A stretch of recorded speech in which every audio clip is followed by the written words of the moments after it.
Hazel Fitzgerald adjusted her chunky wool cardigan, the blue one her niece claimed gave off earnest librarian vibes, and stepped onto the upper deck of the Maid of the Mist 4. She had promised herself a quiet, long weekend. No village committees, no book club intrigues, just the grandeur of Niagara Falls in peak autumn. The river, metallic grey beneath the overcast sky, looked nothing like the placid mill pond behind her cottage in Chestnut Corners. That, Hazel decided, was part of the appeal. She could gawk like any other tourist, snap photos, and later embellish them with dramatic captions for her small craft blog audience. A bracing gust teased stray silver hairs from her braid, while the crew distributed blue rain slickers.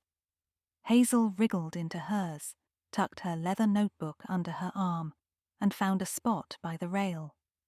Beside her hovered a lanky college student sporting a camera rig that would have impressed a nature documentary crew. His lens glinted as he filmed the churning whirlpools below. "First time?" Hazel asked. He lowered the camera and grinned. "Research trip. I'm Evan. Laser optics focus." He tapped a patch on his jacket. Brock University Physics Society. "Lasers," Hazel replied. "I thought people came for the rainbows." "Precisely," Evan said, eyes bright. "Mist is a fantastic scattering medium. Sometimes you can see hidden patterns if you light it from the right angle." He lifted the camera again. "I'm hunting speckle interference for a thesis demo." Hazel remembered a children's science program that showed words appearing in fog when backlit. The memory pricked her curiosity, but drifted away as the boat's engines rumbled to life. A voice crackled from loudspeakers, launching into the familiar patter about volume, 6 million cubic feet per minute, and daredevil barrels. Tourists leaned over rails with poncho hoods flapping like restless sails. Downriver, the casino complex rose, sleek glass towers, neon still faint in the midday light. Hazel had passed the building earlier while searching for parking. Rumor claimed its nightly cash haul required armored convoys at dawn. The boat motored closer to Horseshoe Falls, and Hazel felt the air shift, colder, wetter, brimming with thunderous roar. Crew members warned guests to secure phones. The deck trembled pleasantly, like a purr from some gigantic beast. Hazel tipped back her head, let a spray of droplets pepper her cheeks, and laughed. Retirement might be underrated, she thought. Then something odd flickered in the curtain of mist. For an instant, a series of bright green dashes strung themselves across the vapor, almost like letters. She blinked, but they vanished. A rainbow halo replaced them, perfectly ordinary. "Did you see that?" Hazel asked Evan. He lowered his camera, brows knitted. "Absolutely, and my sensor caught it." He turned the screen toward her. Against a grainy grey background glowed a row of angular shapes. Evan enlarged the frame until they sharpened into unmistakable Morse code. Dot dash dash, dash dot, and so on. "Spells something?" Hazel ventured. "Let's jot it." Evan produced a phone stylus and transcribed quickly. The characters condensed into 2 words. "Vault tonight." Hazel's pulse skipped. "That seems forbidding." Evan's excitement bordered on giddy. "Someone's projecting coded messages through the falls." "Why?" Hazel asked. "Tourist performance art?" The PA announced the boat's turnaround point. Spray thickened. Conversation required leaning in. Evan yelled, "The falls are perfect for clandestine comms. Mist acts like a projection screen. Use a modulated laser from shore. Send bursts the eye barely notices, unless you're looking for them." Hazel chewed her lip. "Vault tonight could involve the casino." She glanced at the glass hotel silhouette, remembering morning headlines about regional gaming revenues topping records. An idea bloomed. An inside team could relay shift changes or security codes via these spectral flashes, short, sweet, plausibly invisible. Evan replayed the clip, delighted. We might have stumbled onto a secret hacking signal. Hazel thought of her goddaughter Lila, who headed marketing at that very casino. Lila had complained last month about rumours of organised theft rings. A tingle of protectiveness nudged Hazel toward action. Still, she reminded herself, cosy mysteries seldom began with gallivanting retirees, yet here she was, in poncho, under Niagara's roar, deciphering Morse in the fog. The maid docked, releasing a stream of damp passengers onto the pier gift shop. Hazel asked Evan to wait while she bought 2 steaming cups of hot cider. They found a picnic table under a maple ablaze with red leaves. I must call my goddaughter, Hazel said. She relayed their observation. On speaker, Lila's voice sharpened. Break-ins have plagued casinos south of the border. The thieves disable certain cameras minutes before they strike. Could be linked. Our head of security, Ronell, will be thrilled by your intel. Evan's eyes widened. We should gather more evidence. The projection origin point must be above the river, maybe atop one of the old hydro plants or observation platforms. Hazel sipped cider. If you're game, I'll help. I solved our village bake-off sabotage last spring. Lasers and larceny can't be harder than rogue cinnamon. Evan laughed, surprised and charmed. They rendezvoused an hour later at the ticket kiosk for an evening illumination cruise, where coloured floodlights reinterpret the falls. Twilight bled magenta over the gorge. Hazel, sporting a fresh poncho, purple this round, checked her pocket flashlight and trusty fountain pen. Evan had swapped lenses for a high-speed capture module and slung a backpack containing a compact spectrometer. Boarding was thinner now, mostly date-night couples and shutterbug retirees. Near the bow, Hazel spotted a familiar silhouette. Tall, trenchcoat, clipboard. Ronell Briscoe, casino security chief. Lila must have briefed him. Hazel waved. He approached with a cordial handshake. So you're the intrepid aunt, he said, voice deep as a tuba note. Mind if I observe? Not at all, Hazel replied. She introduced Evan, who explained the code. Ronell's expression grew grave. Our main vault shift ends tonight at 10. If thieves plan a synchronized strike, they'll exploit the chaos when the cash cages roll. We've added guards, but inside intel could compromise us. Keep recording and update me if you spot fresh code. Engines groaned and the maid glided away. Darkness settled fast, but the floodlights painted the water in surreal blues and greens. Evan adjusted camera settings. Hazel scanned shoreline buildings.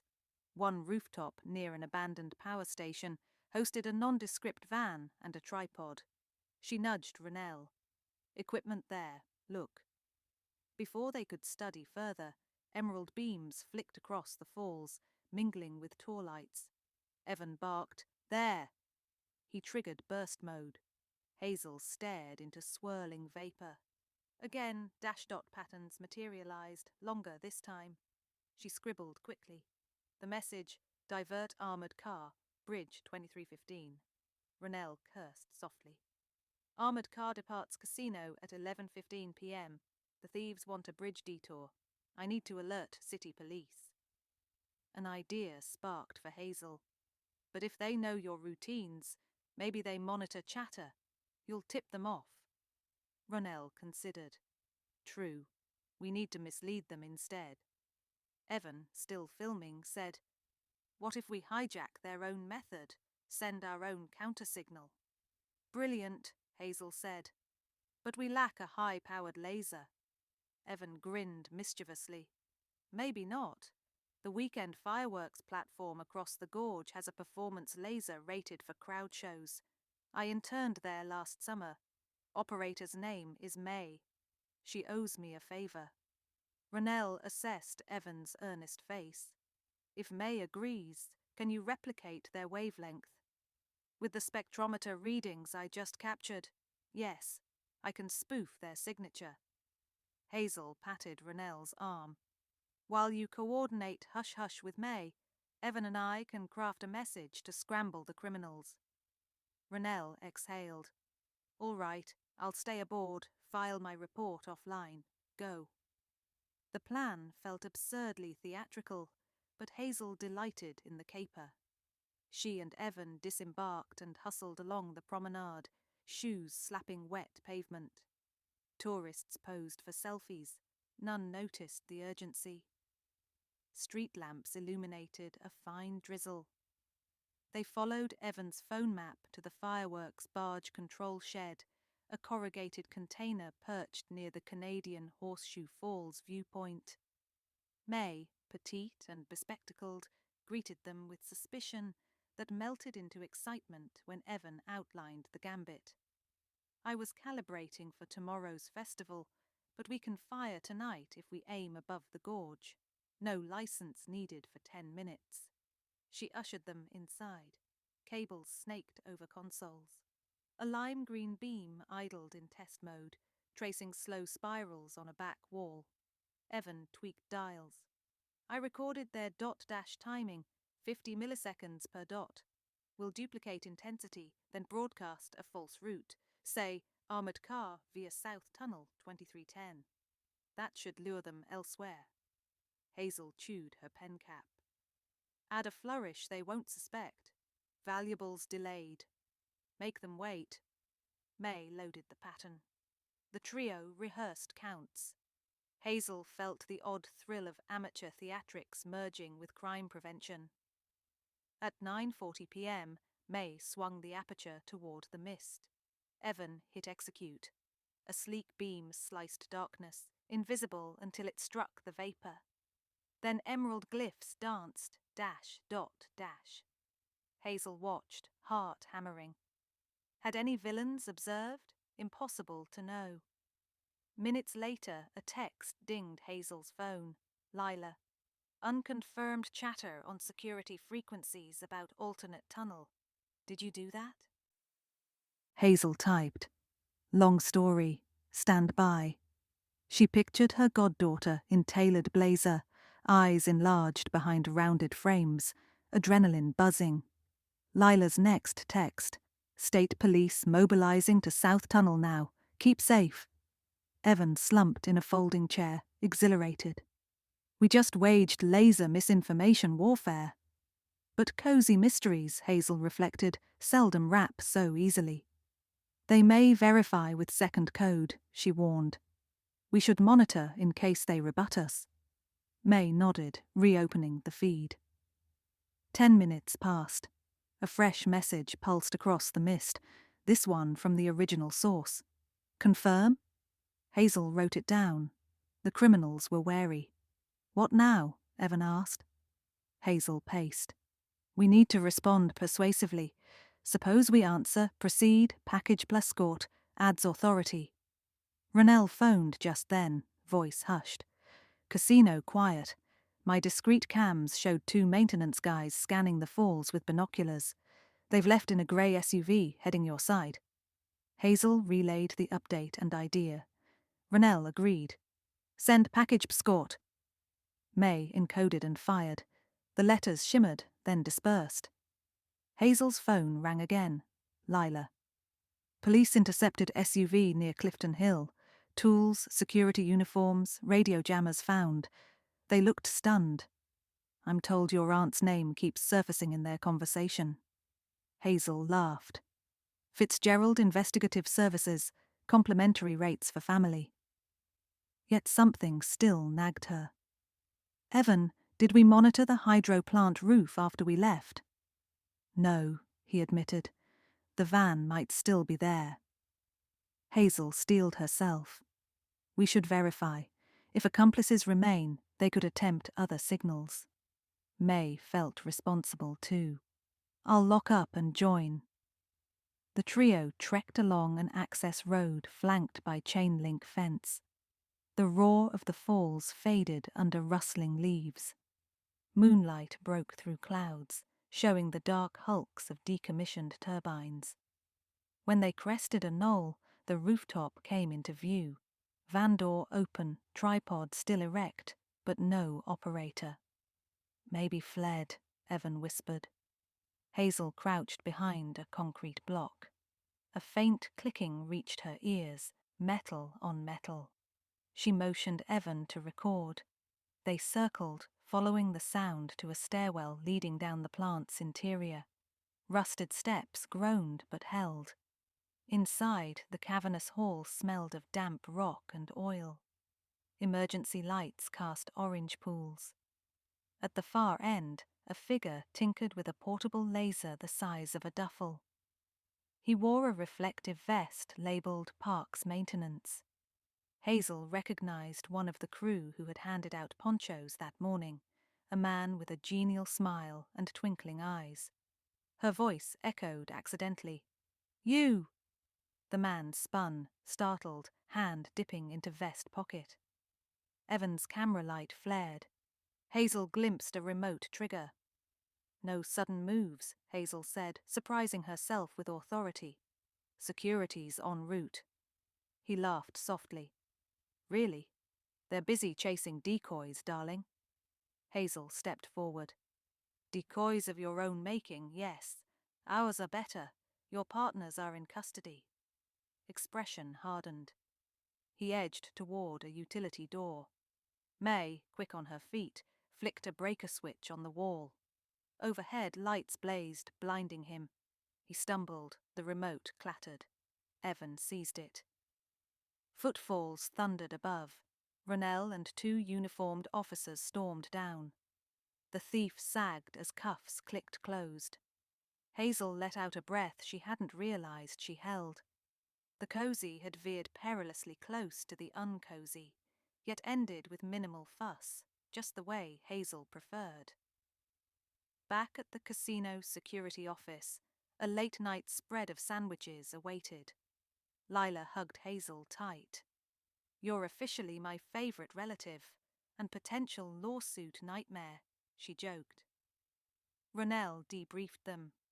"Our prisoner's name is Clive Reddick, former lighting technician. He mapped our cash routine months ago. The laser messages coordinated crew near the vault, getaway vehicles, and roadblock sabotage. Your counter signal misdirected them, buying us time. Police nabbed the rest at the tunnel." Evan held up his camera. "Evidence, meet chain of custody forms." Lila poured coffee for Hazel. "Will this adventure inspire a craft pattern?" Hazel smiled slyly. "Perhaps Morse code scarf designs, dots and dashes in merino wool." "At least avoid casino blue," Lila teased. Dawn-tinged windows rose gold by the time paperwork wrapped. Hazel, exhausted but buoyant, returned to her hotel. She showered, changed, and sat by the window overlooking the falls, now calm under pastel morning light. Tour boats launched anew, passengers unaware of the nocturnal drama. Hazel opened her leather notebook and wrote the first line of a blog post. "Sometimes the mist holds more than rainbows. Sometimes it holds secrets waiting for curious eyes." She paused, reflecting on partnership, Evan's youthful zest, May's technical prowess, Ronell's steady vigilance, and Lila's trust. Cozy mysteries, she realized, weren't about knitting sweaters by roaring fireplaces. They were about communities stitching themselves together when danger poked holes. She closed the cover, satisfied, then reached into her tote and retrieved a skein of emerald yarn. Laser green, she decided, and began casting on.